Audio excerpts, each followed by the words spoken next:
Hello, si vous souhaitez réaliser avec moi cette boîte un message caché, vous aurez besoin d'un morceau de papier de 14,5 sur 18, d'y faire un pli tout autour à 3,5. Pour la circonstance, j'ai choisi Joli Rose, une des 5 nouvelles teintes incolores au catalogue.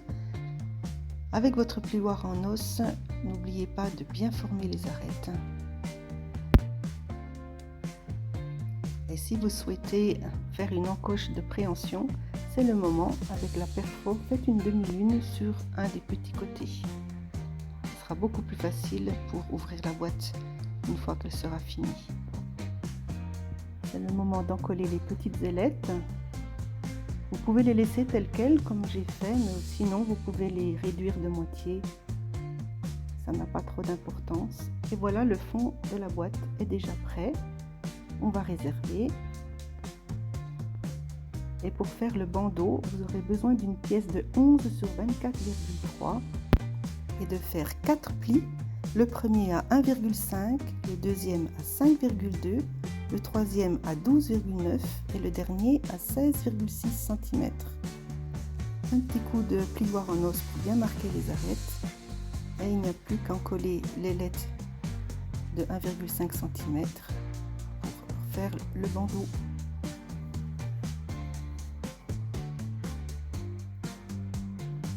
Voilà, maintenant on va le réserver et passer à la partie plus technique. Il faudra découper dans un papier design, ici Beauté sans borne, un petit morceau de 7,1 sur 10,7, d'y faire de nouveau une encoche demi-lune. Avec un poinçon, une perforatrice ou même à main levée, il faudra faire une fenêtre verticale comme ça, et cette pièce de papier design va être collée sur le dessus du bandeau sur 3 côtés, et il reste à tamponner le petit sentiment qui va bien.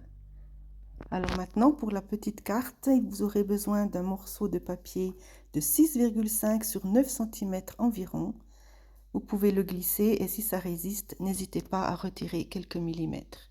Voilà, on peut monter la boîte et on va passer à la déco. Pour ça, j'ai choisi de jouer avec Nichoir Campagnard. J'ai adoré ce lot dans le nouveau catalogue.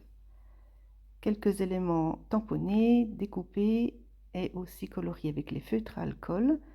Et donc pour le système, il suffit de mettre un stamping dimensional sur le bas de la carte à l'intérieur de la fenêtre et d'y coller un élément.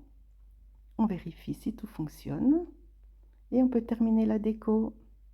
Et voilà, vous avez une jolie boîte avec un petit message qui se lit en tirant la petite tirette. Il n'y a plus qu'à remplir et à offrir. Alors à bientôt!